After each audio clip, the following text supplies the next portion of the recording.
Hello, everybody, and welcome to the Get Geek podcast, where we celebrate geek, nerd, and pop culture. Each week, we deliver the best analysis for fans, by fans, on anything related to movies, TV, video games, comics, anime, and manga. We talk geek. And now, here's the Get Geek podcast. And live from the Talons 55 studios, just south side of New York City, New York, this is the GNN Get Geek News 2020, The Last of Us Part 2 debate.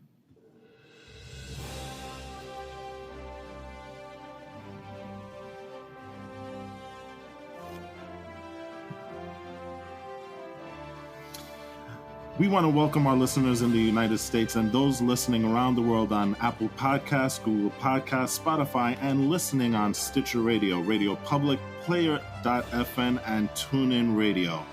I'm your host, Walt, moderating tonight's debate, along with GNN's AJ and Eli. Our debaters will be Mr. Jose and Mr. Wolfie. As per Wikipedia, The Last of Us Part 2 is a 2020 action-adventure game developed by Naughty Dog and published by Sony Interactive Entertainment for the PlayStation 4. Set 5 years after The Last of Us 2013, players control two characters in a post-apocalyptic United States. Ellie, who sets out for revenge, and Appy, a soldier who becomes involved in a conflict between a militia and a cult. The game is played from the third-person perspective. Following some delays, partly due to the COVID-19 pandemic, The Last of Us Part 2 was released for the PlayStation 4 in June 2020 to critical acclaim. It was appraised for its performance, characters, visual fidelity, and gameplay mechanics.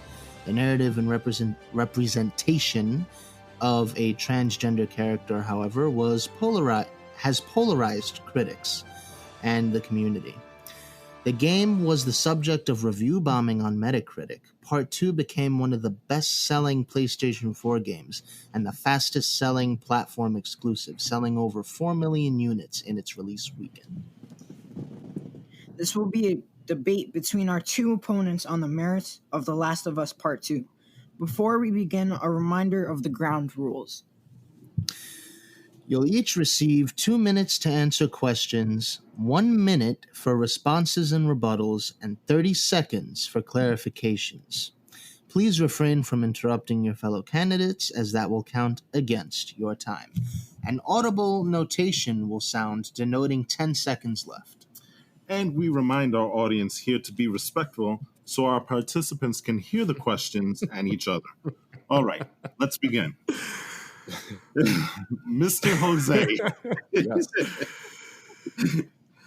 Mr. Jose. Yes. You've been a big proponent of the Naughty Dog's first Last of Us game. Yes. In fact, it's been reported by several news outlets that it may be, in fact, one of your favorite games of all time. That is correct. Would that be the case?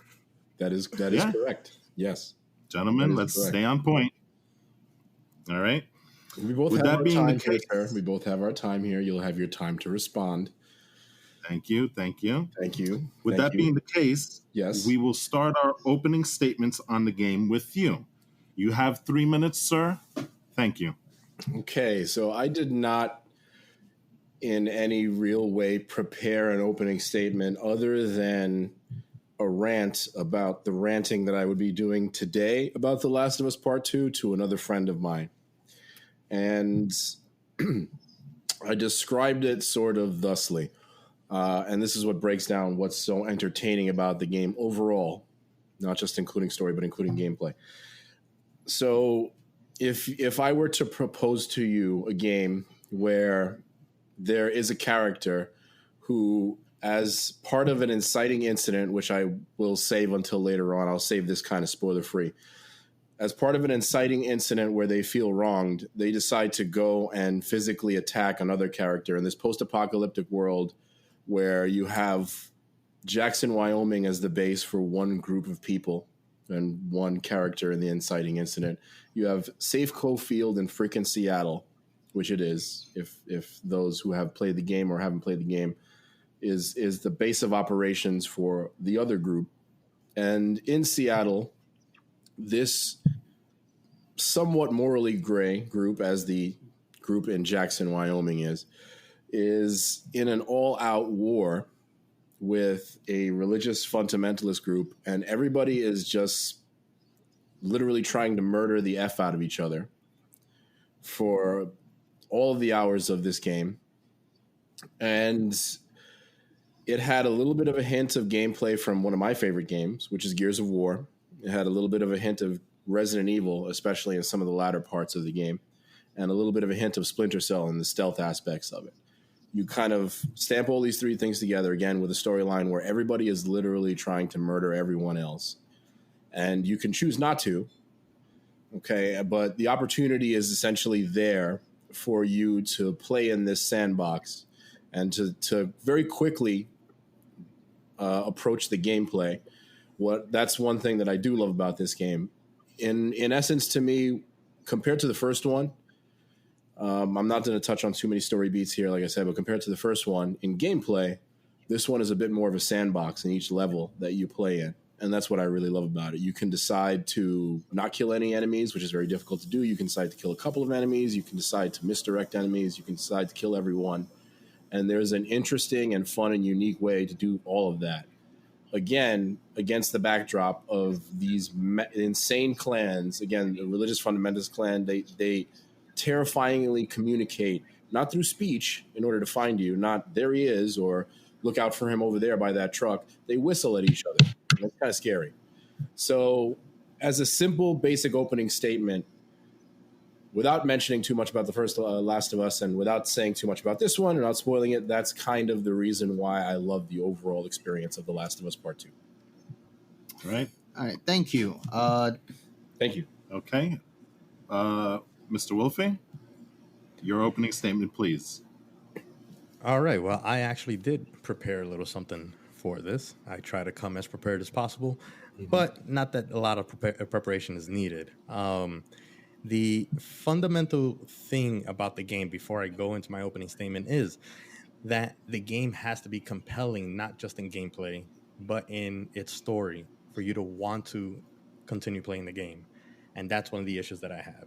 The first game was about two things: the race to find a cure using Ellie's immunity for humanity's survival, and the bond created by the experiences of that struggle between Joel and Ellie, and how that bond fundamentally changes Joel with an ending that sets up the conflict for the sequel, which is the trust broken between Joel and Ellie, and what to do next about the search for a cure using Ellie's remarkable immunity. The second game is about neither of these conflicts, which is why I think it's a terrible entry into the franchise. Despite all the misgivings I have with the game, the plot holes, the torturously long, needless gameplay and story elements that do nothing to further the story they are trying to tell in this sequel, nor does it answer the questions set up by the first one, the lack of player agency, all of it. Despite those issues that I have with the game, my biggest gripe is that they told the wrong story to begin with, and instead gave me a game filled with characters that I could care less about,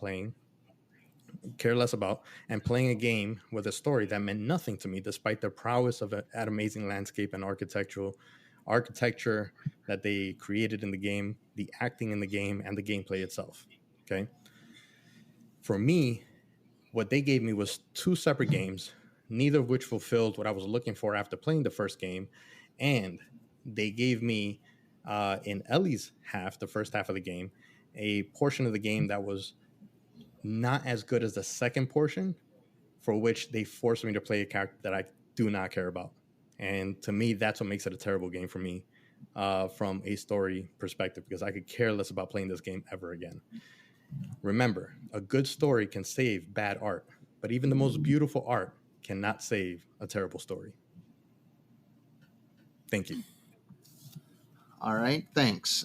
This first question actually goes out to you, Mr. Wolfie. So now that we have your overall feelings on the game, many critics have commented on the level of violence, where some have expressed that it may be overdone. How do you feel about those comments and the overall heavy themes of the story? I'm sorry, could you repeat that last portion of the question? Okay. I had a heckler in the back that was. Audience, please, let's keep it quiet so our participants can talk. Yes, please let the gentleman answer the question fairly. Everyone should have their fair time in this debate. So I agree with that. the last part of this question is: how do you feel about the level of violence, the comments surrounding that, and the overall heavy themes of the story itself? Okay, so I personally don't have a problem with the level of violence in the game. When it's a game that's, depicting a dystopian future where humanity is at its wits' end and everyone literally has no reason not to kill, their adversaries and stuff like that. I don't have a problem with the level of violence. What I have a problem with is not having a clear alternative option to the violence, right? Because if I'm embodying the character that I'm being forced to play, I should be able to choose to whether kill them viciously or put them to sleep or do something else. And the reason I say that is because, like, while yeah, you can stealthily play the game and not kill anyone, that's not how you're necessarily meant to play the game. The game was created and designed to give you as many different ways to kill, and you're rewarded by killing your opponents or the enemies in the game by seeing Ellie or Abby, who you play with as well,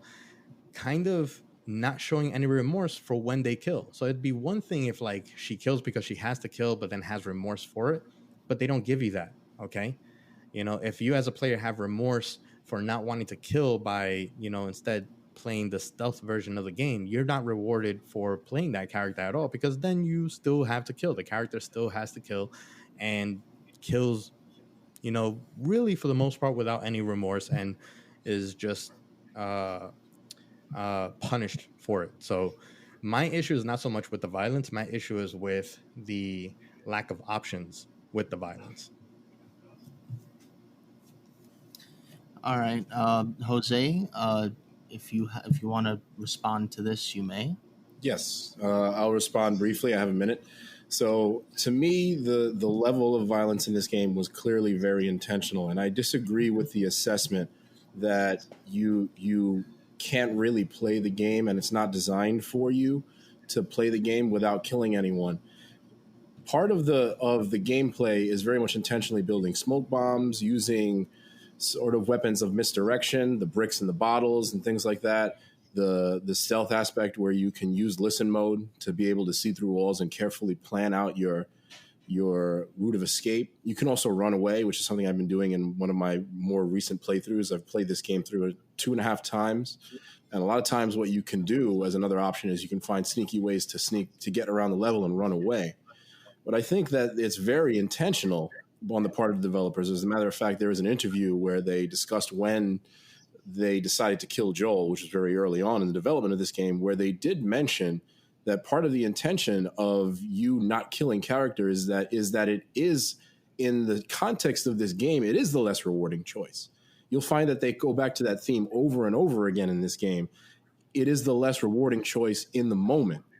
But as far as the overall narrative and what the characters choose to do at the end of the game and at other points, there is something of a through narrative where they say, like, the violence is not the answer. And also, if you listen carefully to Ellie and to other characters, when you're killing even NPC characters early on in the game, they're much more hesitant. They say things like F or like things out of frustration. As you get later in the game, that's when you start to see Ellie become somebody who's a little bit more vicious when she's killing characters, even NPC characters, as well as characters in the story. As there is a moment, even before she kills, again, this is spoilers, where she kills Nora in the hospital, when she kills the first person that she kills, not out of any kind of self-defense, which is the girl playing the PSP, she has a moment where she is hesitant in her speech, in her body language, and everything else, because she did not choose to kill that girl immediately. She chose to kill her only in self-defense, only when she was attacked by the girl playing the PSP. She tried to knife her. So that's, yeah, that would be my rebuttal. Do I get to respond to his rebuttal at all? You do. You have a minute to respond, starting now. So the issue with that is that, like, sure that she, curses when she kills someone, and she kills in self-defense because that girl did whatever. But that's only because the developers created that segment. You as a player do not have the choice, right? For example, if your weapon runs out of ammo and you're pointing at an NPC, they will kneel and put their hands up. Yet you have no choice but to let them you have no choice other than to kill them, even if you no longer have any ammo. And that's where there's a very apparent issue where you're rewarded for killing and not for showing mercy, right? Because if Ellie's weapon is no longer has any more, she has no more bullets and stuff, the NPC is pleading for mercy on their knees, hands up, please let her go, please let her go. The only way out of that scenario is now to kill that person. You don't have a choice, other than to kill that person. Of course, you can, yes, you can run away, but you're not rewarded for running away in any way. There's no such thing as an unlocked cutscene where you're now told because you let that person say like live. You know what I mean? So I think that's false. Yeah. Do I have 30 seconds to respond to that? Isn't that the format? You do, sir. Starting now. So you can make the choice to run away, and it does change the cutscene actually when you lock over certain doors and things like that. Depending on who you keep alive, it does change that. But again, the point of this game was never to reward you for multiple narratives. It's a narrative being told from the perspective of the writer and the director, as was the first game. And that's not something that I hear as a gripe of the first game. You can't choose to not kill the doctor in the hospital. You have to do that. And I think that that's a fundamental misunderstanding of how the violence works in this game and how the combat works in this game.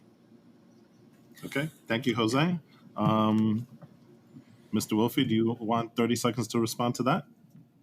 I mean, I would just say that the difference between this game and the first game is that in the first game, yes, you had to kill the doctor because the developers told you that that's what had to happen. But nobody had any problem with that because they told the story good enough to make you also want to kill the doctor. You did not bat an eye to kill that doctor to save Ellie because you care for Joel and Ellie. Whereas in this game, there's nothing for me to care about. All right. Thank you. Okay. Jumping on AJ's last question. Jose. Mr. Jose. Yes. In terms of the story as well. Mr. Jose. What did you think? Yeah, Mr. Jose. What did you think of the character choices in the game? Do you think they were in line with what you think the story demanded? I believe that they were, and I think that was something that was established not only in The Last of Us Part 2, but also in the original game. If you look back at some of the choices that were made, and the most controversial choice that people are polarized about is the choice that Joel made in order to trust this random group of armed people that were in one of the lookouts that they were essentially all in charge of or under the jurisdiction of Jackson, Wyoming, the town that he was a part of. But it very early on establishes in the first game, about halfway through, the type of leader that Maria is. Remember, Joel is not the leader of Jackson, Wyoming. Maria is the leader of Jackson, Wyoming. And she sees things very differently from how Joel sees things. Yes, it's Joel that would more often recognize the threat, but if you watch the scene again, he's asking them a lot of questions because he recognizes the need to analyze the threat that's about to occur in this particular scene. The way that it all goes about also is some people would say that he would not go back with them at that point and join this armed group. But remember, he was saved by one of their characters early on, number one, or just recently before he joined this group. And number two, if you look at what they were running away from in this game, it is the largest horde of infected that you have seen in the first game and in the second game, not only at this point, but in the entire game. There is no point in the entire game where Joel or anyone else, any of the characters that you play as or that you're observing, run away from an infected horde this large. They literally had no other choice at this point but to go where they went. As far as other character choices, again, I'll argue that a lot of times when Ellie is killing people in this game, if you go through it and you go through the numbers, you can beat this game by killing about less than 20 people. And that is including cutscenes, including set pieces. That includes NPC characters that you kill. The choice that she makes at the end, we'll talk about that, I think, at a little more length as we go about this debate. Wolfie, you have 2 minutes. So I do disagree with some of the character choices, because the character choices also lend to some plot holes in the game. And one of the main plot holes that happened really, really early on is, why is there a need to actually go out there to hunt down, um, infected in the middle of a blizzard, when they're part of a town that's completely walled up with no way for the infected to actually get through the walls, for which they can monitor infected coming from the walls. There's absolutely no reason to have patrols going out for that when they have the security within the walls. Okay, so that being the plot that was set up in order to set this entire thing in motion makes no sense to me. When you have, a town that you do need to protect, for which you have posts that you can protect from, that is completely barricaded with no real visible fear or danger of infected being able to get through the walls. There's no infected that we discovered through the game that can bust through walls and crack down walls and break down doors. So that being principally the big one of the biggest plot holes for me, from a character decision of saying that, like, well, I got to go out and patrol and kill infected, and this is a system that we have in place. Doesn't make any sense to me. That being said, there's a bunch of character decisions in the game that are made just to further a story that, once again, has nothing to do with the story of revenge, or Joel and Ellie's bond, or Ellie's immunity and the idea of trying to save humanity through that immunity. So you could cut out the entire, Abby's almost entire gameplay, and just go straight to the end of her portions of the game where she has to now find Ellie, and it would change nothing in the game. Thank you, Mr. Wolfie. Jose, you have a minute to respond. Okay, so as far as the decisions that other characters have made, in terms of some of the decisions that Joel and Ellie make in this game, again, they're framed in the way that the first game kind of ends, because I think something that's fundamentally misunderstood that I keep hearing, that to me is not only what I got from the game, but what was partially the intention of the first Last of Us 2, is you're seeing a story where there's good people that do bad things, bad people that do good things, and something of both. But what you're really seeing from the first Last of Us game that I think most people don't understand, and that frames this second game, is you are seeing a villain origin story.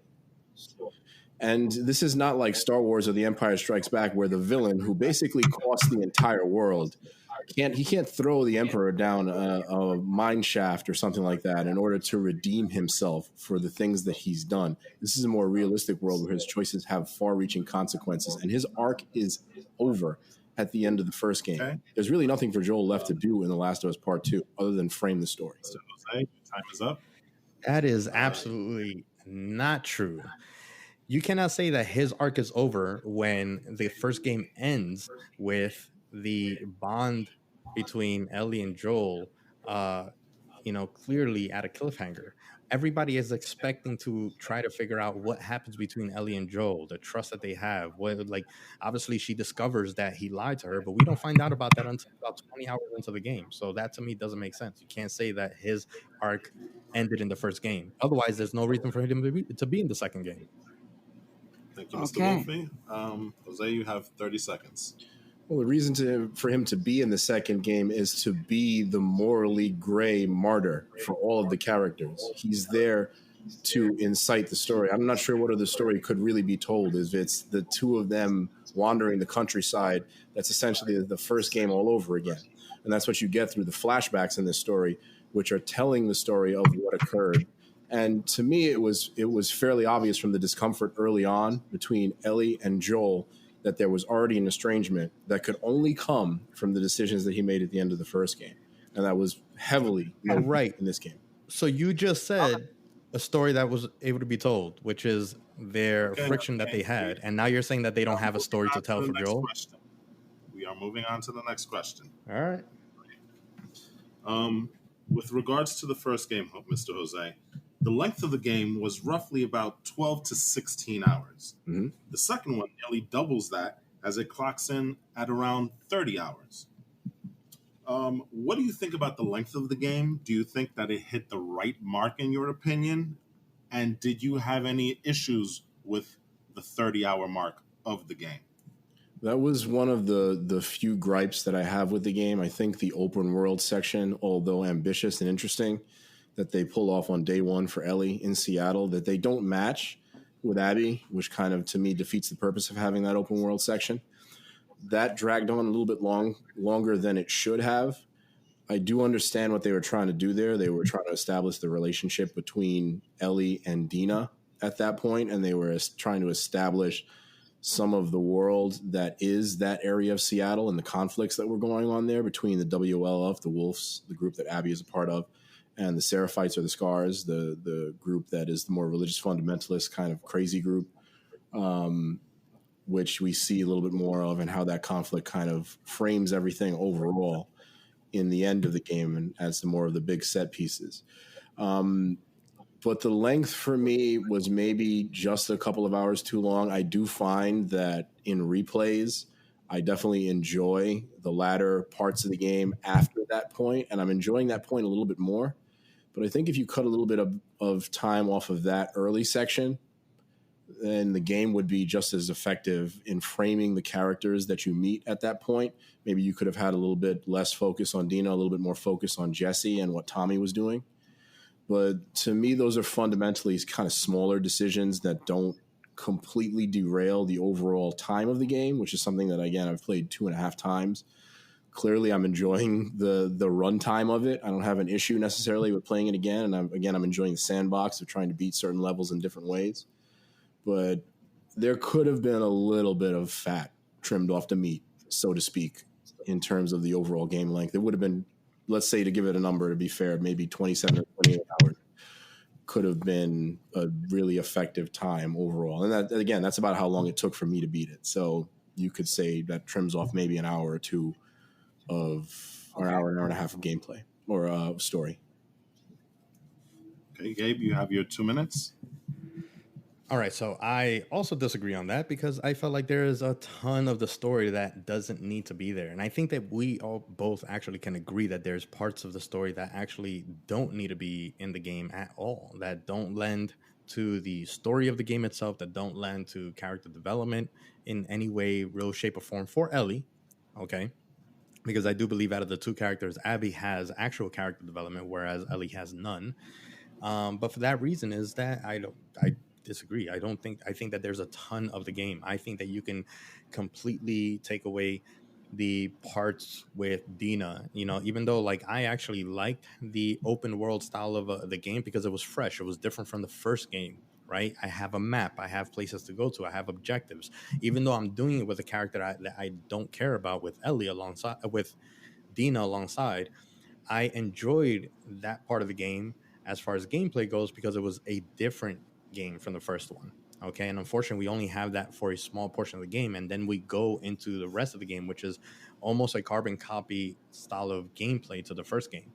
But I don't need the sections where I have Dina. I don't need the sections with Jesse. It would have been better if when Ellie went on her own to search for Tommy, that she actually found Tommy, and instead it was Jesse, and then they go back to the theater to start the Seattle Day 3 again. So to me, Seattle Day 1, Seattle Day 2 meant nothing. And then in Abby's section, great. They gave us a character that has character development. So her character development takes place over Seattle Day 1, 2, and 3 through her interactions between Owen and Mel, and her needing to save Leave and I forgot the sister's name and all that. But none of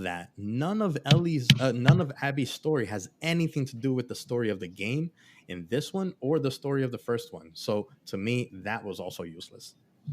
Okay, so there's definitely an arc for Ellie that you missed, because the arc for her is not even violence and revenge. It is forgiveness. The entire arc of her in this game is forgiving Joel for the decisions he made at the end of the first game, forgiving herself for not forgiving him sooner, and forgiving Abby.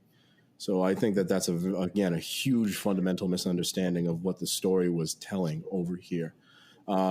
In terms of Abby's story is a mirror of The Last of Us Part 1, as well as a mirror of The Last of Us Part 2 and Ellie's story. There's a mirror of how she experienced loss and what she did with it, which is something that Ellie also experienced loss at the end of the first game. And I think that's something that people don't understand either. She lost her agency. She lost her agency to decide, I want to do with this immunity what I choose to do. And I'll agree with you on this point. The Fireflies tried to take away that agency as well. But again, that's also that's part of the themes for Part 1 and Part 2, that they're in a real way are not really heroes and villains of this game. And that's what the story was trying to tell for both of them. So yes, Ellie's ultimate story is that forgiveness, forgiving herself for not, squashing things with Joel and forgiving Abby and stuff like that. But guess what? None of that was in the first half of the game. None of that was even foreshadowed in the first part of the game with Dina and Jesse along the way, which is why none of those chapters mean anything for me as far as the time of the game goes. Now, the second thing with Abby's section being a carbon copy of the first one, basically, I could care less because I already got that first game with better characters. I don't care about Abby. I care about Joel. Thumbs up. All right. On to the next one. Now, thank you for your answer so far, both of you. Now let's get into some of the mechanics of the game. Mr. Wolfie, let's talk specifically about just Part 2. Did you find any issues with the controls? I had just one kind of particular problem that I had, like something that was really annoying to me, which is actually the camera. So, and a few other things that I will kind of address in a moment as well. So early on in the game, you're on horseback, and if you're running with the horse, you can't, run with the horse and then move the camera to the side to like kind of scan and stuff like that without the camera within 1 second fixating back to the direction of the horse is driving. So every moment that I push the joystick to try to look around, it just goes back to the neutral state.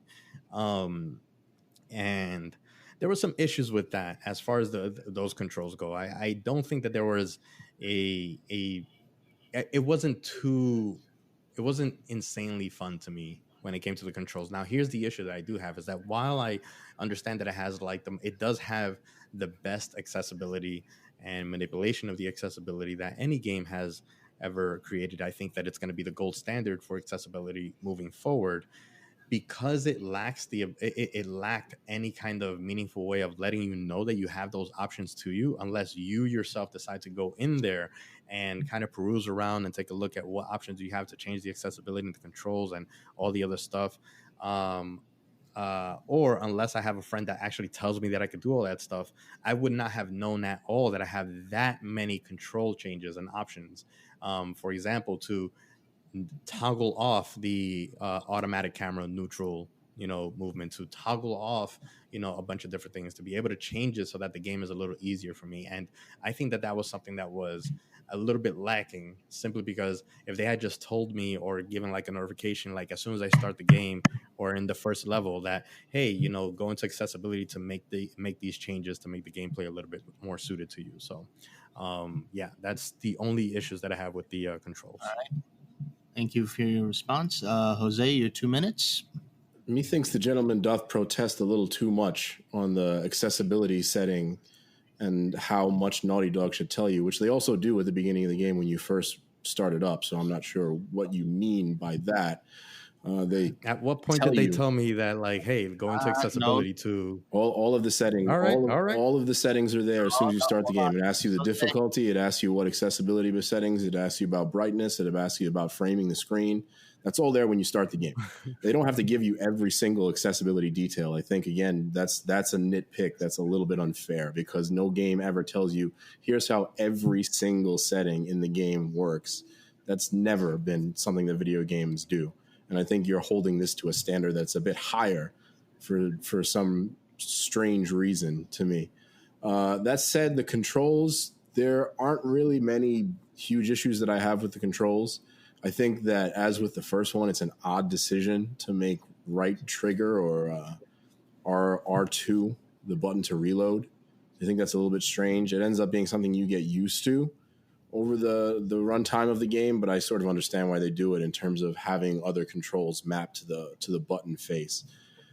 I won't disagree on this one, but I don't know if I ever had an issue with visibility on the horse as I was riding around. It to me, it seemed to work just fine. Maybe that wasn't when you were sprinting on the horse, so I can't really comment on that specifically, other than to say I never had an issue with the camera angles on that. And I think the camera angles work generally well throughout most of the game. You do have to be very observant, but you can certainly move the camera around to get a good 360-degree sweep of everything that you're trying to look at. In addition to the stealth mode, which is a little weird because it makes you a little bit like Daredevil. But again, that was a mechanic that existed in the first game. And I think the additions like being able to dodge and being able to go prone open up the gameplay a lot more and allow you to become much more skilled. Thank you for your responses. Mm-hmm. And Mr. Wolfie, now your 1 minute. Well, again, so if you're going to have a section of the game at the beginning of the game that's like going to help me customize the game for me, you're going to tell me, okay, like, is this the control button pads that you want? Yes, this is what I want. If this is the brightness level that you want, change it to adjust. Perfect. That's how you want it. Inverted access and whatnot. Perfect. Awesome. At the end of that, you can go ahead and say, like, by the way, we have X amount of accessibility or new accessibility controls to further edit the game. As far as I remember, it did not. I've played it 3 times. And they do. All right. Well, so then I'll concede that point, but I didn't see that. I didn't get that. And I didn't really understand that I can do that much with accessibility until you pointed it out, which made the game a lot more enjoyable halfway through. All right. Now, Mr. Jose, you have your minute. Or 30 seconds, my bad. Apologies. No, I mean, the only other point that I'll make, like I said, is that there's a difference between like showing you controls early on and giving you sort of a tutorial, which is something that every game does early on, and like holding your hand with all the options that are available. And I think that that's asking a bit much. Again, the accessibility settings are better in this game, and that's true, but like they don't have to point every single one out to you. Again, I think that's asking far too much of something that no other game does. All right. And Wolfie, 30 seconds, and that'll be the end of this question. Like I said, I concede the point. If I missed it, then I missed it. Okay, that's fine. Okay. Now that we have that out of the way, we can talk about the first game too. What were the differences you saw between the first game and the second? Good and bad. Jose, let's start with you. The differences between the first game and the second game. So what's interesting to me about differences between the first and the second game are definitely the gameplay differences. I think the first game you definitely were more locked into a style of gameplay where you were definitely the underdog at all moments in the game. And I think that that's one difference between this one and the second one. I think it gives you more of an option to play more of an open style. The aforementioned simple abilities like being able to jump in this one now, which seems like such a simple oversight, but it adds something to the game. The ability to dodge, makes in Last of Us Part 2 makes the combat a little bit more exciting, a little more engaging. It's very simple. It's not anything on the level of some other Arkham Knight or the Lord of the Rings, Shadow of War games. They're a little bit more complicated in their countering and dodging systems, but this is not supposed to be that kind of game. And you're not supposed to be that level of badass warrior as you are in those games. So it's a good balance. Being able to go prone and being able to like lay down in the grass is huge. And it's a little weird when you play it on hard because sometimes it takes a little bit longer than the AI should for them to notice that you're there. But I do think that's another fundamental difference between the first one and this one. Especially if you turn it up to Survivor, which is the difficulty that I feel like the game was intended to be played at. The AI is unrelenting. They flank you in really, really difficult to see ways. They try to sneak around you and flank you. Their aim is impeccable when they finally have a lock on you, which makes sense to me. If somebody's shooting in one direction, they're going to keep shooting in that direction. They're going to pump you full of bullets, so you have to move around a lot in this game, more than in the first one. So I think that that's fundamentally the biggest difference. The first one is a little bit more clunky. This one kind of fully realizes some of the gameplay that maybe should have been in the first one, but that's what we got for 2013. Wolfie, your response? My turn. So I think, as far as like fundamental gameplay differences, sure, the Last of Us 2 gave us a few new little things that we can do. We get to prone, we get to jump, and we get to dodge. But it kind of begs to ask the question, why on earth wasn't it in the first game? Because it's not like it's something that was, new in games at all. Prone and dodging and stuff like that, like jumping, that's typical. And now, like, I realize this now, like, I realized that after playing the second one, was like, how come I didn't have it in the first game? And it's like, if, I almost feel like I would rather not have, some of those options, because it kind of feels cheap if you're not going to give me more. I feel like if you're going to, really, take this to the next level as far as gameplay goes, give me a lot more. Otherwise, the game really does feel like you're playing maybe I almost felt like I was playing a DLC content of the first game as far as gameplay goes, because nothing was really different. I didn't get, new, or options or anything upgraded really as far as the gameplay goes. I still sneak around, come around the back, kill them, reload and shoot the same way. I get to dodge, which again, it just makes me wonder, like, why the hell wasn't I able to do it in the first game? So, so while that's better, I don't think it's an insanely huge improvement as far as gameplay goes. Other differences, I think the story sucked in the second one, and the first one was better. So, thank you, Mr. Wolfie. Mr. Jose, you have a minute to respond. So, I mean, I have to gripe with the logic behind the argument again, because how many games make huge upgrades to their gameplay in the sequel? Like massive, completely from the ground up, fundamental changes. It didn't happen in the Halo games. It doesn't happen in the Call of Duty games. Absolutely happened in Halo and Call of Duty. Halo adds a few weapons and shields. Like, it doesn't add that much to the game fundamentally. You can't say that it does, because the jumping is the same, the shooting is the same, fundamental weapons, the grenades are the same. Okay. It's my time, right? Sure, no problem. But don't lie. Don't lie to the public. Don't say that games don't do that. Not a huge fundamental difference. Gentlemen, it's not a huge fundamental difference. It's definitely not. Halo to Halo 3 is there are some small changes, but Halo to Halo 2, you look at some of the changes in the gameplay, and they're not huge. They added a couple of things. And that's how games work. They don't fundamentally redesign Halo. They didn't make it a third-person shooter. They didn't, suddenly take away jumping. I mean, they added a couple of new gadgets. So every game really works that same way. That's not a gripe that makes a lot of sense to me. Okay. And also, Joel's almost 50 in the first one, so okay, might not be as Wolfie. I mean, okay, sure. They didn't. Let's say that Halo didn't, add hovering and didn't add new vehicles and didn't add equipment releases and stuff like that. Let's say they didn't do Single that. player. They at least still had some basic gameplay elements that we've seen in all games, like jumping. So, okay. Thank you for updating Last of Us 2 to 2010 standards. Okay. I wish could I drop my mic? Can I just drop it and I do still have 30 seconds. Then I'd have to I'd have to kind of reset the mic and everything, right?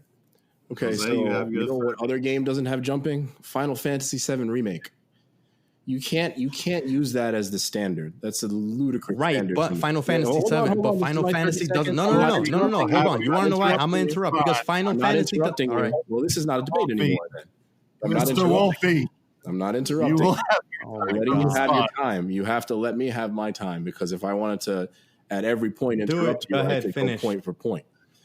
Finish. You're holding it. Again, the game came out in 2013, and not every game includes a jump button. even modern games. Don't I get a few more seconds, actually, since he interrupted me for about 10, 15? I did give you 10 extra seconds. I don't know. But that's not a standard. Go ahead, take an extra 5. That's not really a standard you should hold it to. And again, that's more of a gripe with the first game, not the second game, if anything. Okay. So if you're going to complain about it, complain about the first game and take away points from that one, not, the second game should have been, something else. Because you have 30 well, seconds. so for example, Final Fantasy doesn't have a jump button across all their games, so they stay consistent. So if you're not going to have jumping in the first game, don't have jumping in the second one. That's it. Okay. Guys, I want to thank you for your stamina so far, but I do have to remind you of the ground rules. One person at the mic at one time. All right. We are now about halfway through the debate. So I think this is a good time to get into some plot-specific points. Now, for our audience, we have had some mild spoilers at the beginning of this debate. Now we're going to get heavy into those type of discussions. One of the biggest events that happened in the game that has some of the fans up in arms is the death of Joel very early in the game. Some dislike the decision solely for the fact that Joel is a very popular character. Others, however, have said that the things that led to Joel's death were out of character, as he would have been reluctant to help Abby due to his cautious nature. Mr. Wolfie, your thoughts? So, just to kind of talk a little bit about the whole like Joel's nature and stuff like that, I can understand him softening up, kind of losing his edge as he aged and stuff like that. I can understand like it's a decision in the moment and stuff like that. The biggest issue that I have again is that I go back to the story. It's the wrong story to tell. Okay, if you create that scene, that scenario, and Joel gets captured, and then you make the game about a race for Ellie to rescue Joel and try to save him, and then she ends up getting to that end of the game or whatever, and then she ends up seeing Joel's death, where Joel's entire arc happens at the end of the game, not at the beginning of the game. That I can understand, because then it can set up a future game where you then play as Abby and see her side of the story in another entry into the game, and make this game more about Joel and Ellie. Okay, but them taking away Joel so early on and then not giving us enough substance with Joel throughout the game just kind of makes him like a side piece to the game that meant nothing. He had essentially 3 cutscenes in the entire game after the player played as Joel almost for the entirety of the first game, minus a couple of chapters, or I think 2 hours as Ellie. So you expect me to fall in love with the character of Joel and then not give me enough Joel in the second game. Fine, you don't want me to play as Joel, you want me to play as Ellie and go through everything through her eyes and stuff like that, but give me enough content with Joel. I didn't get enough of that, okay? And it's all because they wanted to tell me the story of Ellie's revenge and Abby's point of view more than they wanted to tell me about Joel's character and his development. So. Okay. Jose, your 2-minute response.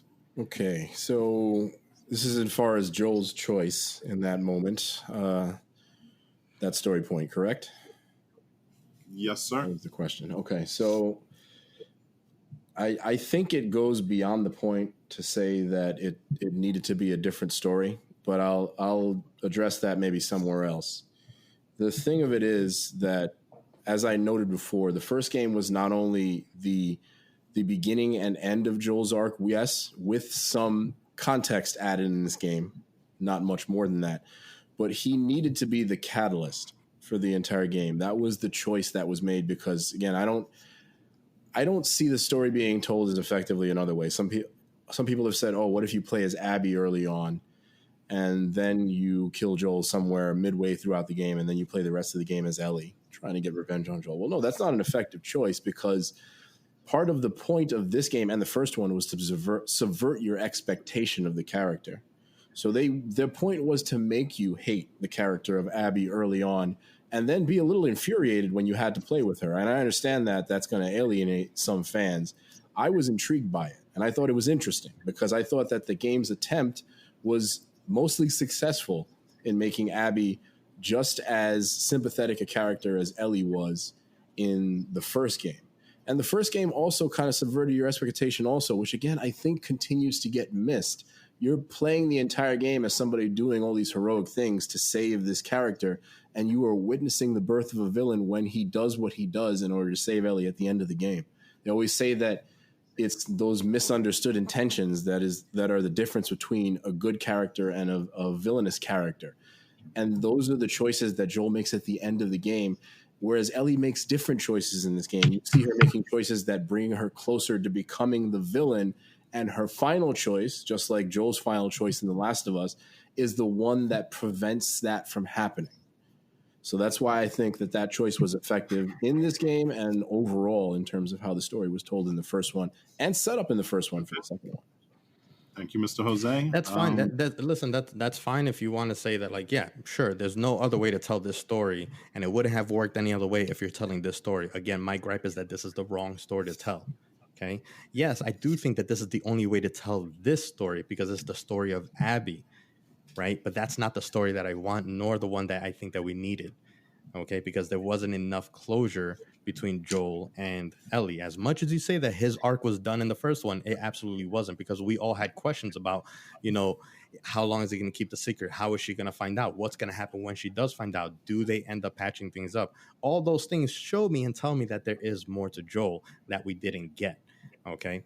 Now, the whole thing about subverting, sure, they subverted, but I think that that's more manipulation, because Abby didn't just get revenge.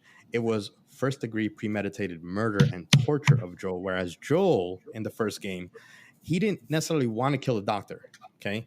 But he killed the doctor to save Ellie because he had to. Two very different choices.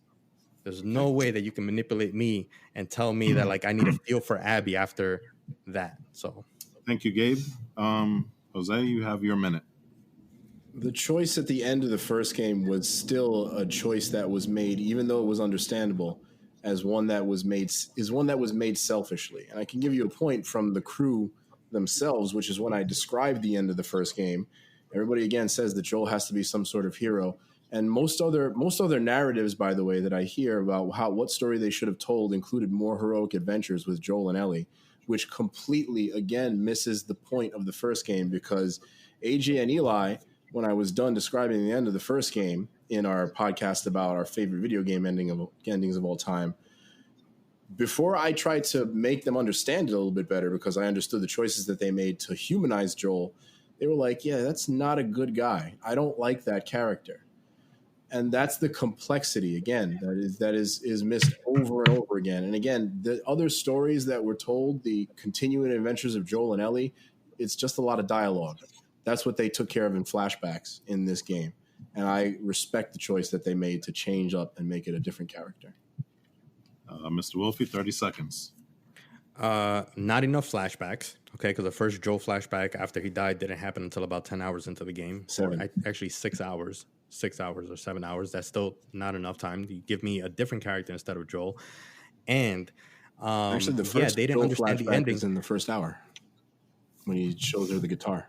Jose, you'll have your opportunity to respond afterwards. That is I'm talking about after he incorrect, dies. I'm talking about that's after he dies. Okay, we got that flashback before he died. I'm talking about after he dies. Anyway,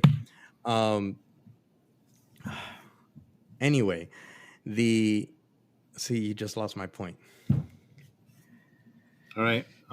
Never mind. Yes. Jose, you have your 30 seconds. How can he respond? I couldn't respond to him. So what's he going to respond to? It was a flashback. It doesn't matter when it was. You said there were no flashbacks. It's not enough flashbacks. So you can't tell me that it's also a flashback at the beginning of the game. Gentlemen. The very first scene of the game is a flashback when he's having that conversation with Tommy, because that's before he tells Ellie. And that's where we already start to see some of whatever. I lost the point that I was at. I don't even remember the point that you made that I wanted to rebut. Well, I'll concede, and I'll give up my time, the rest of my time. That's the only point I need. You have 10 seconds. You have 10 seconds, Mr. Wolfie. I don't remember what point he made, because after I got interrupted, I forgot what he said. So I don't know what I'm going to rebut to. We'll move on then. We'll move on. Oh, that's unfortunate, because I know I had a really important point to make. So Thanks, guys. Let's try and keep it on point here. Another plot point to talk about here. Back to you, Mr. Wolfie. How did you feel about the change in focus from Ellie's character to Abby midway through the game? Some players did not like the decision to have a second playable protagonist, especially after they spent a majority of the time with Ellie at the time of the change. So again, this goes back to the whole idea of this story, right? So I just played the entire game. I know where at least I believe that I'm at the ending sequence of the game, and then they take that ending sequence away and put me in Abby's shoes. Remember that they've done everything so far for me to absolutely hate Abby, and they've made a video game that I am not enjoying because they're filling it with characters that I could care less about. So the entire time that I'm playing as Ellie, I'm not really enjoying the story because, again, I don't care about Dina. I don't care about Jesse. I'm just kind of going through it so I can finish the game. And then they take away the end of the game and make me play as Abby. And then they try to manipulate me into sympathizing with her after seeing her commit, first degree premeditated torturous murder, right? And okay, you want to try to manipulate me and show me this and make me sympathize with her and stuff like that. But you still then also make me play 10 hours of a game that has nothing to do with the story of the game. You still have a minute left, by the way. That was a mistake. Oh, well, so, for me, as far as that, I don't like the decision. I like the idea of it, but I don't like the decision to make it 10 to 12 hours of Ellie and then 10 to 12 hours of Abby and then the epilogue of the actual game. If you were going to do that in this game, I think that it should have been Seattle Day 1 of Ellie, then Seattle Day 1 of Abby, then Seattle Day 2 of Ellie, Seattle Day 2 of Abby, because then you have a little bit more of a break in the monotony, and it'll make it a little bit more interesting because you get to play two different gameplay styles, because Abby has her own style of gameplay, her own differences that make the game a little different as far as the progression of the game as gameplay as well. So if they had done that, I think I would have accepted it better, as opposed to going through what seems like the entire game and then having to go through the entire game again from a different point of view that I don't care about. All right, Mr. Jose, your 2 minutes. Okay, so I thought it was a good decision because I enjoyed Abby's gameplay quite a bit, and it was different from Ellie's gameplay. So that's something that I thought fundamentally, in terms of my enjoyment of the game, outside of any other elements, made it something that I really wanted to continue to do and that I really enjoyed. And it kind of speaks to one of the comparisons that I made. This is another reason why I like Abby's gameplay that I mentioned in passing earlier. To me, there's a lot of the gameplay that reminds me of Resident Evil 2. Or Resident Evil in general, but also Resident Evil 2 and maybe some of the other Resident Evil games as well, because you get these great sort of infected boss battles. And by the way, the infected are a lot more interesting in this game than you would initially understand, because you get some better different bloaters like shamblers. You get faster. Some of the infected from the first game, like the bloater, are faster and more dangerous in this game and lead to some fun boss battles. And then you have one of my favorite boss battles of the entire game, which was when she fights the Seraphite Brute, that gigantic Scar who tries to kill her like every other one. But you have the set piece fight where they're fighting in the flames of the Seraphite village that is under attack. But other games again have been completely praised for this kind of gameplay. Resident Evil 2 again being an example, where you completely shifted perspectives. And I understand it's not from, let's put this in quotes because I don't believe this is how the game works. It's not from the villain character to the good character or vice versa. Again, I think that's a fundamental misunderstanding of what they tried to do with this character. And I don't think they're manipulating you into sympathizing with her or empathizing with her so much as they're trying to get you to at least understand who the heck she was, which is something that I kind of thought was the case at the beginning of the game, by the way, when they had to show you that first scene in the hospital from the end of the first game. I figured that's where the story was going to some extent. Thank you for your comments. Thank you. Mr. Wolfie? I disagree. They absolutely are manipulating you, because as soon as you start playing as Abby and all that, you get a bunch of scenes of her being a really good friend. You get to play with her dog. You get to play with her dog a couple times in the game, and that's manipulating you into good feeling moments for a character that killed one of the main characters of the game that you played as, that you bought the game for. Okay, and the reason you bought the game for it, and the reason Naughty Dog knows that you bought the game for Joel, is because they've also lied to you and put Joel in cutscenes that he did not, that he wasn't in the game, and he did that. They did that they didn't do that for anything other than to make you believe that Joel was more in the game than anything else, than what he really was. Okay, so you can't say that they're not manipulating you and doing this. Now, the other thing is that Abby's gameplay is much better than Ellie's gameplay, and that kind of sucks, because I don't like Abby. I don't care for her. So you're gonna make me play a better game as a character that I don't like. That sucks. Disagree. Time's up. Obviously, on all fronts, manipulating trailers. Really? In movies since the dawn of time. They had Hulk in the trailer for Endgame, and he was or Infinity War. He was nowhere near that movie. That's Hulk wasn't a main character. He wasn't even in it. Though. He's not your lead. He's not your lead male character. He's not your lead male character. Do I get to speak without you interrupting me? I don't think I get to. You've interrupted me too. Okay, I've interrupted you. Okay, come on. Let's keep it civil. Come on, guy. Come on, man. You started interrupting me quite a bit from the beginning. You have to let me speak, okay?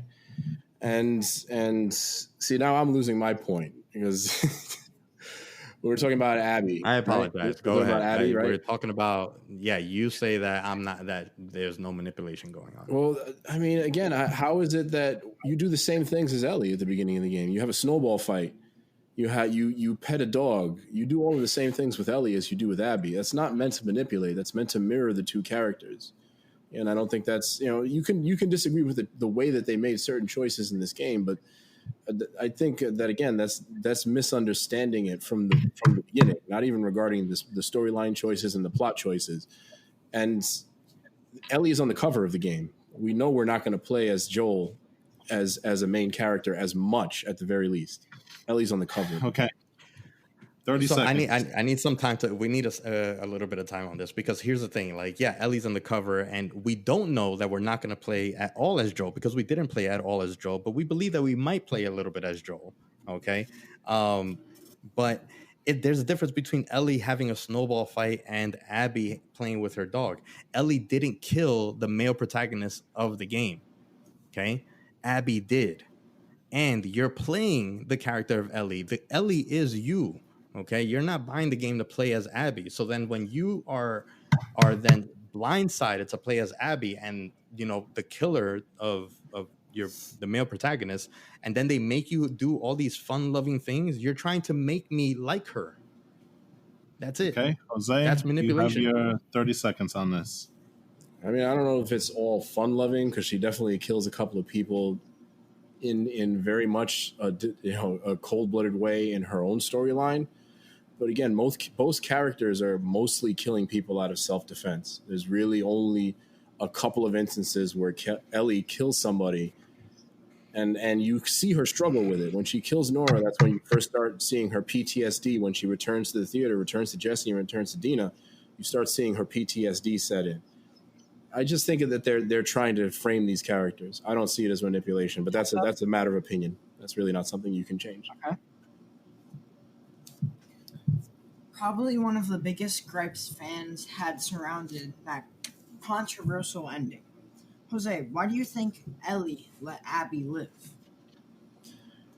Well, I think that the reason that they made that choice, which, by the way, for I believe about half of the production time of the last 6 or 7 years, they were going to have Abby being killed by Ellie. So that one, I think, I'll concede 1 point, I think, in terms of what they could have done a little bit differently. Except I'll also say that I did like the choice that Ellie made in releasing Abby. I thought that it was in line with her character, because there are a lot of points in the flashbacks, and even in some of her conversations with Dina and other characters, where she's an older teenager, where you still see that she's young. She's making a lot of decisions. There's even a line of dialogue where Joel says you have to stop letting people rile you up. she's making a lot of decisions based purely on emotion, the emotion of youth.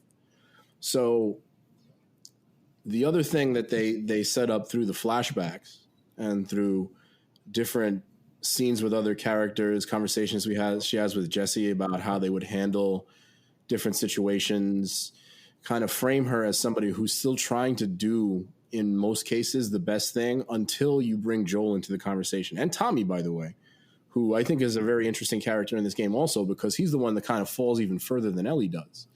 He's always been the good character, the character that's tried to do the right thing, and he's so broken by all of it that he still can't let it go by the end of the game. And he can't even do anything for revenge because he's damaged and injured from the end of the game. So that's an interesting storyline as well. But I think the character, the decision that Abby does makes sense. However, if you look at reactions online, YouTube videos and things like that, you'll see that it's kind of split. With some people who really didn't want Ellie to kill Abby because it wasn't who Ellie was and because they actually grew to like Abby. Maybe a choice at the end of the game. I don't think it should have been like Mass Effect or something like that. But at the end of the game where you could make that choice would have been interesting. I think would be a good idea. My turn? Yes. Yes, 2 minutes. All right. So as far as the Ellie's decision, as a character, yeah, I don't want to see Ellie stoop to that level where she kills, Abby and stuff like that. However, okay, for the story that they told, it doesn't make sense to me that she goes out to kill Abby, knowing that she's going to lose everything, knowing that she's come this far just for this moment, and then she's going to let her go, simply because now we have Abby's story, which is essentially the same story of Joel and Ellie, and she gets to go scot-free. Abby got everything that she wanted. She got her vengeance. She had growth. She now has a surrogate son that she cares for and stuff like that, and she's able to go scot-free. Whereas Ellie, who is again the main character of the game that we're playing, she loses everything because of the decisions that she made, and we're kind of forced to deal with that. Okay, not giving us the option to end Abby's life takes away the player agency that I've spoken of before. Because at least if you're going to make me go through all this stuff, at least give me some choice in the ending, so that then if I go back, to the farm and stuff like that, if I decide to let Abby go, maybe I get an ending where Dina's there and stuff like that. Or if I do kill Abby, then I go back and I lose everything, whatever it is. But to me, it doesn't make sense to completely destroy Ellie as a character as a hero, not as a character, as a hero, in the sense that she did all the wrong choices in the game at the end. Okay, because she's killed all the way, she's gone, she's followed through, she's sacrificed basically her entire life just to get to this point and then give that point up. Whereas when she has shown no remorse for all the killing that you've done in the game, that doesn't make sense to me. Time's up. Okay, so as far as all the killing you've done in the game, again, there's a difficult choice to make between killing everyone and not killing everyone. In fact, in my most recent playthrough on Survivor Plus, I'm still killing people, but I'm trying to kill maybe 1 or 2 people per set piece instead of 7, 8, 9, 10 people. So it's a choice you can make. Like I said, I do kind of concede the point. I think it would have solved a lot of issues in terms of divisiveness if you had that choice at the end of the game. But to say that Ellie lost everything for no reason, again, also fundamentally misunderstands everything that's going on in this game, in my opinion, because they're setting up for you all of the things that she has and all of the things that she recognizes that she is going to lose. They're setting that up through storyline. They're setting it up through flashbacks. And they set it up in that final moment when she makes the decision to not kill Abby, in that every other moment she's been having nightmares and all these other issues. And in that moment, she finally decides to hold on to the better part of Joel, which she still loses anyway.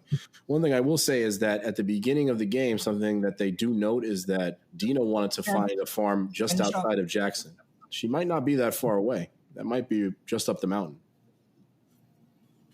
I don't think that that's the case, because she left all of Ellie's belonging in the room, and that was a clear, I don't want anything to do with you anymore.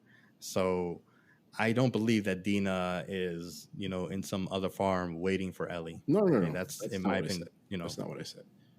I I think she might have apologize. returned to That's Jackson. what I understood. You can have extra time, but I think she might. Maybe she returned to Jackson. I have no idea why she would Ellie's gonna return get her back to Jackson, but that doesn't mean that doesn't make it a better ending. And the thing is that like the ending was done not to tell a good Ellie story, but to play on the player's emotions, right? Because I'm the one that has to go through the emotions of losing Joel. I'm the one that has to go through the emotions of going back to an empty home. And I'm the one that has to go through the emotions of not being able to connect with Joel, which again is the character that I fell in love with in the first game. I can no longer play the guitar. It's literally like, hey, player, you suck. All right. We are now headed down toward the end of this debate. I think we're going to streamline this a little bit here. We're going to continue with the 2 minutes initial answer, and we're going to restrict it to the 1 minute rebuttal afterwards. We should just do a free for all for the rebuttal. What's up? Oh, you will have it later. I want to ask questions too. I want to ask questions. That is not how this works. All right, so let's get straight into it. What do you guys think was the message of the game as put forth by the developers? Mr. Jose, your thoughts? Cannot wait for this answer. Okay, so again, I think that there's a lot of things that are thematically going on in this game. Just like in the first game, deals with family, it deals with loss, it deals with sacrifice, it deals with the consequences of our choices. All that stuff comes back in this game. The consequences of your choices, family, loss, all of that returns and then gets piled upon in this game, because there isn't this issue necessarily of forgiveness in the first game. There's maybe a self-forgiveness, but that becomes more of a larger theme in this game about the lengths that you would go to get, which, again, vengeance is a part of this game as well, the lengths that you would go to, but also the lengths that you would go to break that cycle, not necessarily because you don't want to kill people anymore. Like, again, both characters do that. Both characters live in this world, in this universe where it's kill or be killed. Everybody that's still alive in the Last of Us world is alive because they're not the best of us. I mean, let's really put it that way. Let's be honest. Most of the people that are still alive are survivors that would do whatever it takes in most cases. But again, the theme of this game is that there are still people that, in terms of, even though they have that moral gray area and they do good things and bad things, there are characters on both sides of any argument that are trying to do good and bad things in terms of what they're trying to do, but they're doing them for their own reasons, which is, again, a huge theme of the first game. It's not a big departure from the first game, which is why I think it makes sense. You talk about things like The Last Jedi and all that, where people complain about how it's a huge departure thematically. This is actually much closer to the first one than something like The Last Jedi would be. It sticks to the themes. And again, it's about forgiveness overall for yourself, for others, for the situation, for forgiveness as a larger theme, and how all the other themes intersect with that. All right, thank you, Jose. Mr. Wolfie, you have 2 minutes. While self-forgiveness is a theme in the first one, it's not the overall theme of the first one. The overall theme of the first one was the bond of family and what you'll do for family, not to mention the weighing of the what's good for the humanity versus what's good for you. Okay, those are the two overly major themes of the first one. The theme of the second one is literally revenge is bad. For both characters, revenge is bad. Revenge does not beget anything good. Violence is bad. Revenge is bad. Self-serving violence is not good. And that's something that I think everybody kind of knows. Okay, so that's fine that you want to make me play through that. But the fact that it's the only, in my opinion, the only theme in the game, that's where I have cause. That's where I feel like it's a departure from the first game, because family bond is nothing here, especially if she uses her revenge to give up the family bond that she has with Dina. And the fact that we don't have that family bond that was already established with Joel. You know, all of it is about how bad revenge is, and and how bad killing, for your own self-serving gratification is, and on both sides, Abby and Ali, and Abby rather. And again, I think that those are just, that's just I think one of the worst ways thematically to follow up, the first game. So I see this game being about revenge and that it's bad and that's it. And there's nothing more to it. I don't see anything too much more complex than that. Do I get to respond? Rebuttal? What would you be getting revenge for if there were no themes of family in this game? Again, fundamental misunderstanding. Abby's entire right. No, I understand. Whoa. Let's not do this. You're asking me a question. Well, it's a rhetorical question. It's my time. Come on. The rhetorical. It's a rhetorical. Question. You're asking me rhetorical questions as well. Can I have my time, sir? May I have my time? Abby's entire arc is about the death of her father as a result of the choice that Joel made in terms of family in the first game. To say that there's no theme but revenge and that all the themes are missing from this game that were in the first one, it's about the entire consequence of the first one. And it's about every thematic consequence. So that is, again, fundamentally incorrect. You think it's entirely about vengeance because you hate the game. And you know what? I understand that. That's your opinion. But the themes are still there. You're not seeing those themes, and they are present in the background as well as in the main story. And that's what I like about it as well. It's present in the background as well for those who want to take that game approach and explore it. It is only present in the background. It's not present in part of the story because they barely touch on Joel and Ellie's relationship. You cannot tell me that in a 30-hour game where Joel's cutscenes after his death represent about 15 minutes of the game in total gives me enough to be like, yeah, family between Joel and Ellie is a theme in the game. It's not. It's only about revenge over, and it's not even about revenge over them. It's revenge out of her guilt. She's guilty. She feels guilty for not squashing and burying the hatchet with Joel before he died. That's what the revenge is about. It has nothing to do about like their relationship because they didn't show us enough of their relationship to make us feel like relationship was a theme in the game. With Abby, they certainly did with her dad. But let's not forget that her dad wasn't a good guy either. Okay, he was willing to kill Ellie without first thinking about like how exactly we would do it, without telling Joel and Ellie. He didn't want to tell Joel and Ellie before killing her. So he's not a good dude either. Okay, so, and I don't believe that he's the only doctor in the entire world in this dystopian future either. So it's probably hard to find a doctor. I mean, that's probably not easy. All right, so let's speak about that real quick. One real quick thing. You're gonna tell me, yeah, it's really hard to find a doctor. I wonder how Tommy survived that gunshot to the head. An immunologist. Gentlemen, next question. An immunologist, though. All right.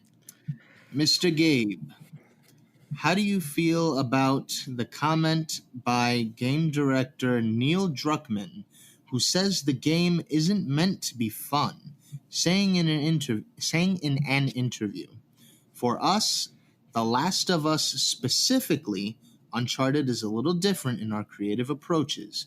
We don't use the word fun. We say engaging.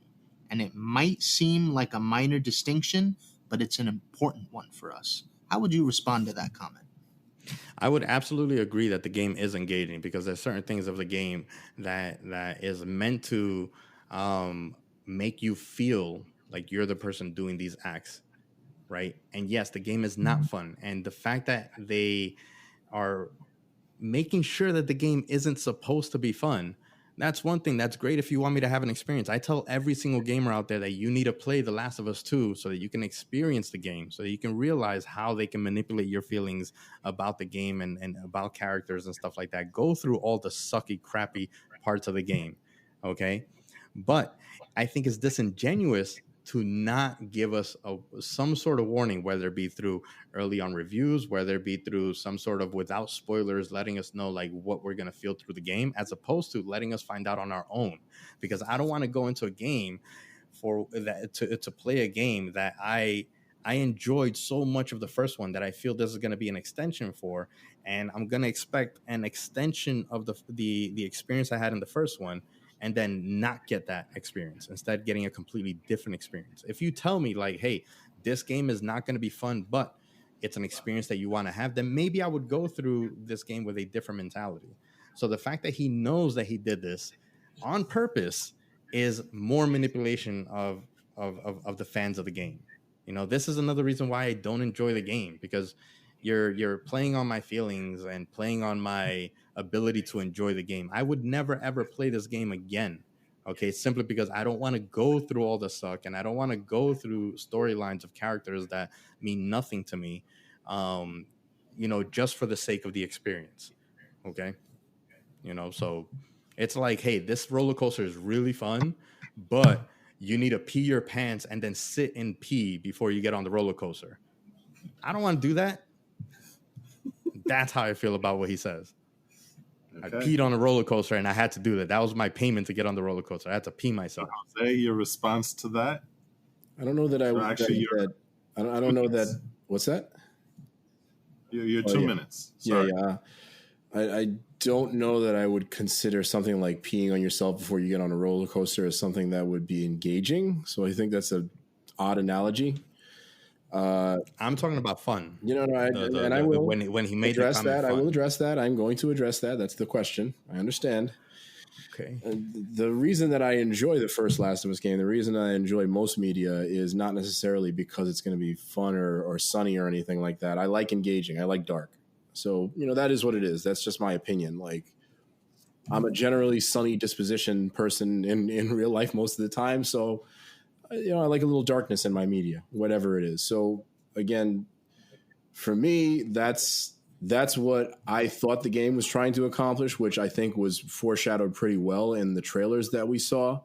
I mean, she was singing I Walked Through the Valley of the Shadow of Death in one of the trailers and playing it on the guitar. I think we all knew that something bad was going to happen in this game. In fact, a lot of bad things were going to happen. So, again, that was something that I went into this game understanding, and I think I understood that from what was shown to me in trailers and things like that. I don't see it as manipulation. I really don't. That's what I thought I was going to get. I think the disconnect is more in what people wanted versus what they got. And, you know, again, some people wanted more of Ellie as Joel. I didn't need that in order to make this game engaging for me. I liked Jesse. I liked how Tommy's character went through this game. I thought Manny was cool. The dude drank and talked about anime. He doesn't name drop it, but he talks about Princess Mononoke at one point, the anime with the girl riding the wolf. And these are the little details that make me enjoy the characters. And again, some people can have the opinion that they didn't find the characters to be very interesting or engaging. But I think also the world building has to enter into it too, because this is a game and it's fun to look at the rooms of these characters, look at the places they inhabited, and find out even more. That's the grinding part of it that I enjoy.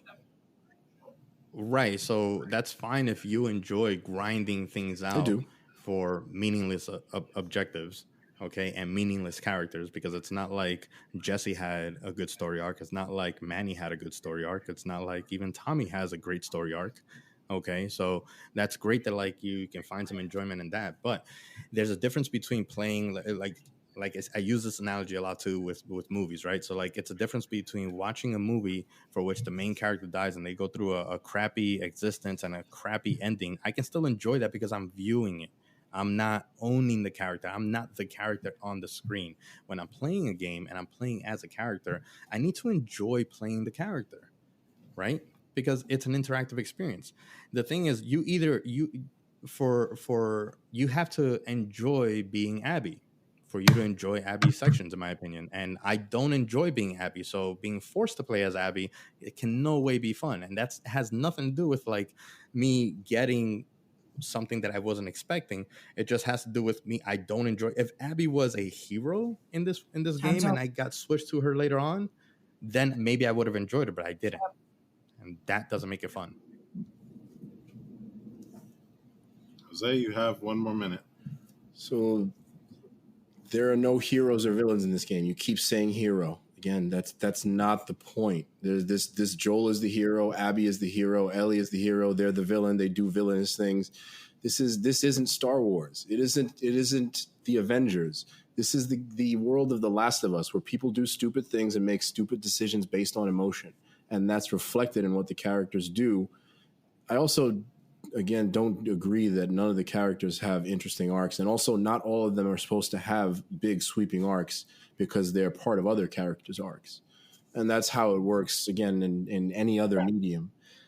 I think Tommy has a great arc in this one. I don't know where the issue is with that one. I think going from the person that he was, he goes in the same direction as Ellie, but he actually falls.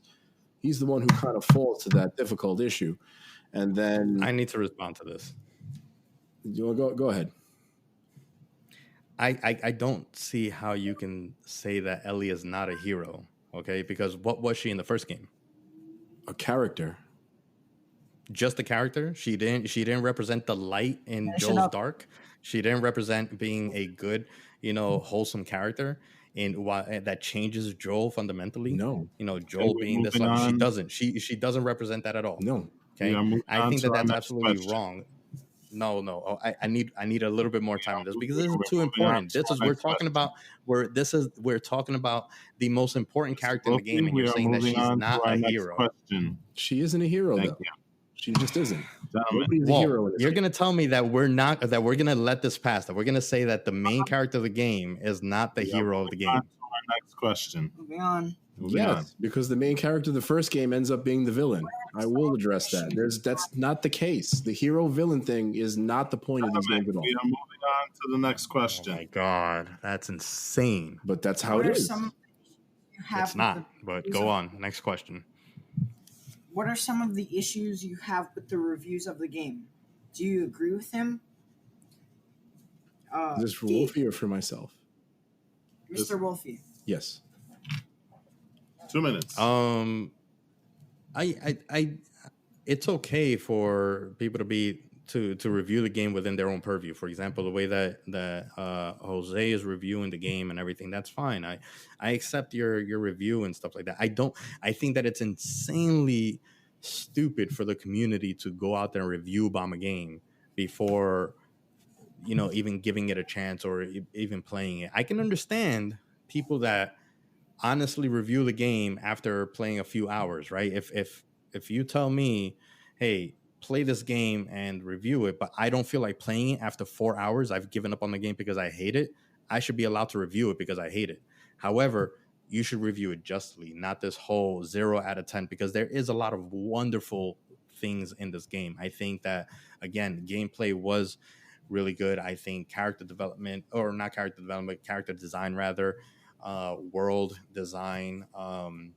There's so many amazing technical feats that they did in this game that I think warrant praise. So I don't agree with the people that just review bombed just on the one thing that they didn't like. So I think that, and I especially hate the fact that there's people that reviewed it simply just because they didn't like the LGBT narrative and having a transgender character. You know what I mean? Because it's one thing to,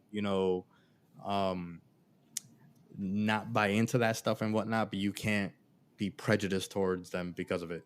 Just, it's okay. Don't play the game then, but don't say that it's a 0 because of it. Okay. You don't own the game. That's 100% true. That being said, I do agree with people that are kind of in my view that are in my camp. I don't think anyone that's in my camp that's being honest can review the game anything less than a 6 or a 7. But I fundamentally agree with review bombing and, just disagree. It's almost like they were trying to cancel the game. So, yeah, I mean, my point is not going to be very different, honestly, because I agree that. Snap! We agree on something. Yeah, I mean, we agree on a couple of things about gameplay and things like that. I think the point that's most important to make, though, is that we've had our moments, but we've still had a respectful conversation about the game.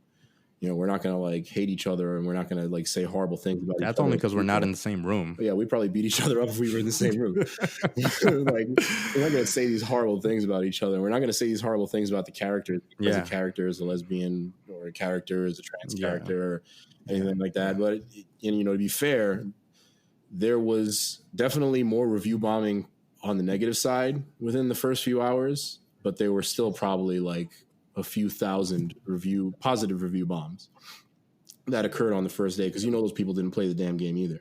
But that also presents another slippery slope, of which Metacritic apparently addressed earlier today or yesterday. How much of the game should you have to play? Because if you review a movie or you review a TV show, most of the time the expectation is you watched it. A video game is a little bit different. That's why I say this is a bit of a slippery slope, because I kind of agree with Wolfie's assessment. If you don't like the game after 4 hours, why the hell should you be forced to play another 24, 26 hours of a game that you fundamentally dislike? Thank you. I can't disagree with that. I can't disagree with that at all. But again, there's also the other side of it. Like, how much do you really know about it if you haven't finished it? So it's hard to say that either way. That's difficult. But definitely, we also agree on like review bombing the game because you saw a few leaks or you misunderstood certain characters or what their intentions are. You say it's SJW nonsense or any of that other stuff. A lot of the leaks were actually not correct. So there's that as well. I mean, play the game or at least try to understand the game. And as Wolfie said, if you're not interested in those narratives, if you're not interested in seeing diverse narratives, then just don't bother to engage it at all. I mean, it is your right, but I would say don't bother for the most part. As not a law of the land, but as a moral imperative, we'll say. Do you guys need the extra minute after this, or I shall don't. we proceed? No, I think we pretty much kind of agree. I mean, I would only add that I think that some of this could have been solved if Naughty Dog was a little bit more forthcoming with certain details of the game. For example, letting the community know that there's an LGBT character or transgender character that makes an appearance in the game and stuff like that, so that people that aren't into that can know and then just choose to not play the game. I think that if they're a little bit more forthcoming and trusting with the community, it would have been a little bit better. I think that some of this stuff that they did, like hiding from the public view, works in movies or works in certain ways, like when Marvel did it with Avengers and certain characters in the trailers for the movies. I think it works for movies, or maybe it only works if you do it a certain way. I think that the way Naughty Dog did it, they botched it completely. So that's the only thing that I would say on that. I think that might have had, because I think people got sticker shock, if that makes sense to you, right? They expect one thing and then they get the complete other final product, or through the leaks and stuff. I didn't see any of the leaks or the trailers, thank God. Okay. Jose, do you want to add anything else to that, or shall we move on? No, I think we can move on. Okay. As this is going to be our last question of the debate, we're going to simplify it to 2 minutes per answer per candidate. And it's a very simple question. Where does the Last of Us series go from here? I will let Mr. Jose start with that. So I think that there's a very clear setup for a part 3, even though they think they tried to compartmentalize this part 2. And if it were the last game, then that would be fine, at least with some fans, myself being one of those fans that thinks that it was an effective game and it was a good story. It made a lot of bold choices. It made a lot of maybe overly ambitious choices, we'll say, because some people just really didn't like the direction it went. But I think there's a clear narrative for the third game, and a lot of it I think is going to have to do with the Fireflies. I think that that's something that they were very almost heavy-handedly setting up for the end of this one, because you had a lot of talk about trying to reach the Fireflies through a lot of different characters, and I think that they did that to be able to set up a part 3 if they really wanted to, because I think that that's maybe a better story to end it on, where it began with the Fireflies. And you see that set up obviously with the fact that Abby has the radio conversation with the Fireflies that are now all pulled back to their main base. A little detail that some didn't notice was that in the final conflict with Abby, Ellie is not wearing that little charm bracelet that Dina gave her. When she returns to the farm, she is wearing that. So I think there's a hint somewhere there, and that's just implied, but that's for part 3 to answer or not answer. But I think it has to do definitely something with what's going to happen with the overall narrative, because the first 2 games have been very personal. I think for the third one, if they decide to make a third one, then you're going to have to open it up to larger narratives. And you may have some characters returning from the first game and the second game. You may have some of those characters not returning. as far as what the best story for part 3 would be to tell, I mean, I don't know exactly what the inciting incident would be. I don't know where you can go and how you can re-involve the Fireflies, but the way that it leaves it off is ambiguous enough that I think a part 3 is more likely than not going to happen. We'll see where it goes. Okay. Mr. Wolfie, your thoughts? So, I I think that there is very obviously going to be a third iteration to the game, if only for the fact that there is, enough at the end of the game that sets up a third game clearly. And aside from that, it's a huge moneymaker, so I don't see them not dumping the money into a third iteration.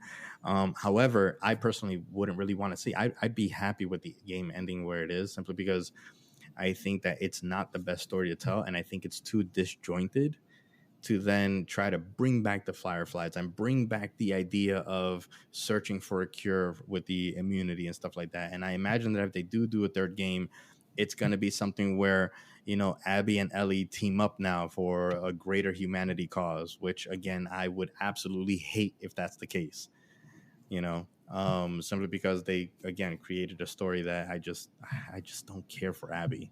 I know that she went through a ton of stuff and whatnot, but the way that it was presented, the way that it was done, the way that she, handled her vengeance, I don't care for it. So I wouldn't want to play another game that includes her, which I assume will.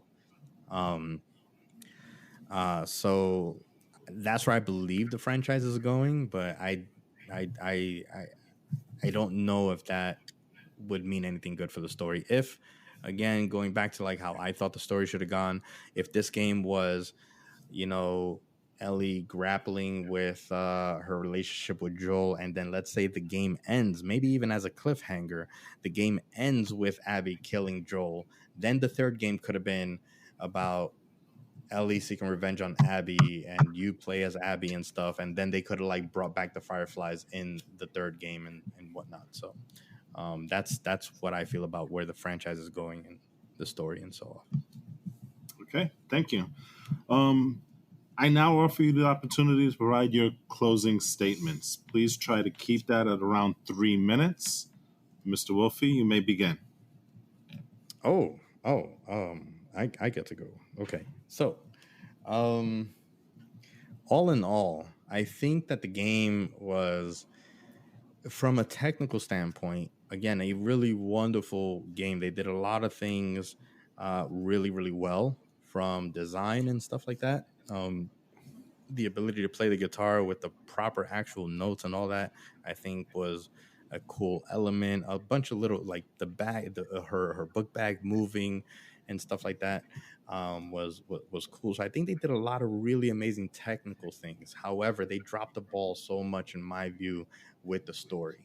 We didn't even get a chance to go and address any of the plot holes, which I find a ton of. Okay, I think that there's way too many plot holes for it to truly make sense. Sure, there's some plots that you can just say it's within, the realm of possibility, but even if that possibility is just 0.001%, I don't believe it belongs in the picture, and they do it just to further the story, and it's not a story that I think is worth telling, really, at least not at this point. I think, again, I think this would have been a great third entry into the franchise.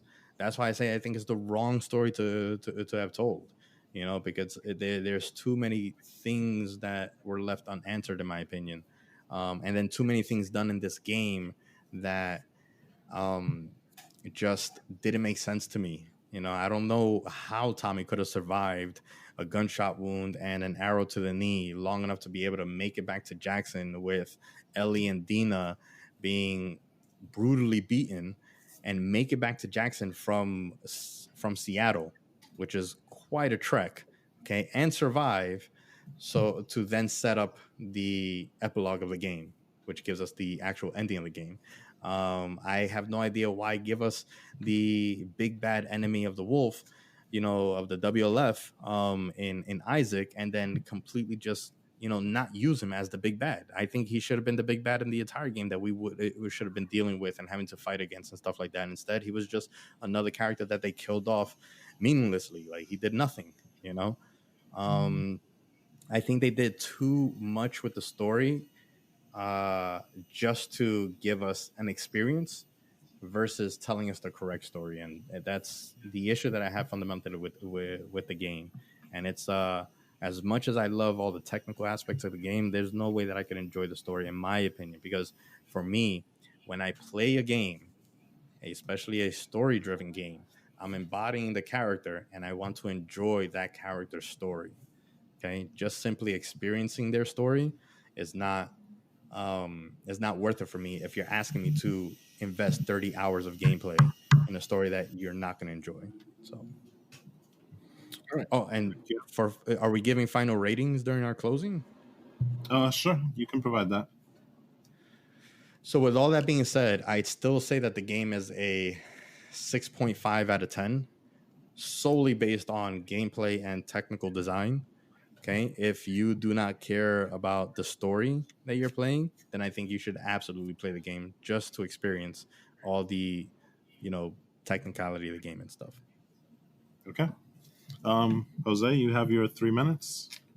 So, as I've noted before, I've played through this game 2.5 times, and we just got Ghost of Tsushima, which I've been playing through a little bit also, and I still find myself getting dragged back to this damn game, because I just enjoy the gameplay so much. And I really enjoy Ghost of Tsushima as well. We're going to talk about that. And it's definitely a great game, but I don't want to hijack this conversation with comparing it to something else. I still find myself being dragged back to this game. Each time that I watch the story, I notice something new and interesting. One of the examples that I give that tells you how a character would react to another character's decision. And these are things that I think are just not noticed throughout the game. There's a conversation that Jesse has with Ellie when they're on Seattle Day 2, I believe. And they're basically just going around together. They're trying to recover Tommy, who, by the way, is a complete badass in this game and has one of my favorite set piece moments where you're trying to chase him down as Abby, and he's this ridiculously awesome sniper. But there's a conversation that Jesse and Ellie are having where they talk about how Jesse's mother would tell him a story about a character that would sacrifice themselves for the village and turn into a giant tree in order to save everyone in their village. You hear Jesse tell Ellie how that used to give him nightmares as when he was a child. It's moments like that. It's details like that tell you what these characters' motivations are. They tell you that the best way to tell a story is not to necessarily tell, but show. Well, without directly addressing the conversation about what Joel did at the end of the first game, you know what Jesse would feel about it. You know how Jesse would feel about it. You hear conversations with Dina earlier in the game where Ellie is starting to feel reluctant about the violence that she's visiting upon some of the people in WLF, which again is a moment where they do address that, which most people say that they don't. They do address it in the game many times. And Dina tells Ellie that if it were the people who killed Dina's sister tied to a chair, she would have done the same things. And again, by this point, Ellie hasn't killed or tortured any main characters, and you can avoid killing most of the other ones. So I think that choice is very interesting. Okay, the fact that it's so hard to get through this game as a stealth character. And it's still fun, and you still have the option of playing the other side of it where you can get involved in this crazy war between all these crazy factions. You have these crazy set pieces where you're getting chased on horses and you're getting chased by gigantic Resident Evil-style zombies called the Rat King. You're trying to clear out a whole hospital. You're on a boat, trying to make sure that the scars don't see you. You have to clear certain levels of a waterlogged building. The set pieces in this game take me in an engaging way with enough dialogue between characters to fill in the cutscene moments, which I think is what everyone is focusing on when it comes to the story. And that's not what a lot of people focused on in the first game. It was about those moments while you were playing as the character that I think made a difference. So, I mean, for me, all those little moments, the fact that I'm playing it over and over again, add up to And this could be controversial, but I think it's a 10. I think it's one of my favorite games of PlayStation 4, if not my absolute favorite, and I still have a lot to play through. That is insane. I still have a lot. I didn't say anything about your rating. I still have a lot to play through in terms of other games. I love the game. I love the choices that were made. I love the ambition. I love the fact that they took a risk with these characters the same way that I would love it in any other franchise, just like I loved it in The Last Jedi. I like risk taking. I like that in Game of Thrones when they killed off characters at the beginning of the freaking first season that were the characters that you were supposed to connect to. I like that kind of risk. So to me, I enjoyed the game. I like it dark. I think it's a 10 out of 10, and I keep going back to it. So that's a pretty good indication that I enjoy it. Okay. Thank you, gentlemen. And that concludes today's debate of The Last of Us Part 2. Congratulations, sir. We want to thank Decent job, not bad, FM for hosting us. And thank you guys. You guys did an awesome job. Thank you. Yes. You did moderate. I just want to let all the listeners know that on Wednesday we will put up an Instagram post where you can vote to see who won this debate. And I invite you to please stay tuned for next week's episode, where we'll have special coverage of whatever geeky news comes out with the entire cast of the Get Geek podcast. So from everyone here, I'd like to say good night and stay geeky, my friends. How on earth can you give it a 10 out of 10? How on earth can you give it a 10 out of 10? Even hold on, how can you give it a 10 out of 10 even though you agree that there's sections of the game that should not really be in the game? That's insane to me. No perfect movie is perfect, and no perfect TV show is perfect. It's just but you're also one of the guys that really doesn't like to give 10 out of 10s, and you're gonna give a 10 out of 10 to something that has parts of the game that you concede that aren't. You conceded like 2 or 3 points in the game. I don't understand how that could be a 10 out of 10. That's insane. It was a little long, but that doesn't mean I didn't enjoy it and that I didn't like it. Hey, I'm not asking you to justify your 6.5. That's your rating. You didn't like it that much. That's fine. I understand that, but a 10 out of 10 is crazy after you've already conceded points. Oh shit! I forgot to hit stop.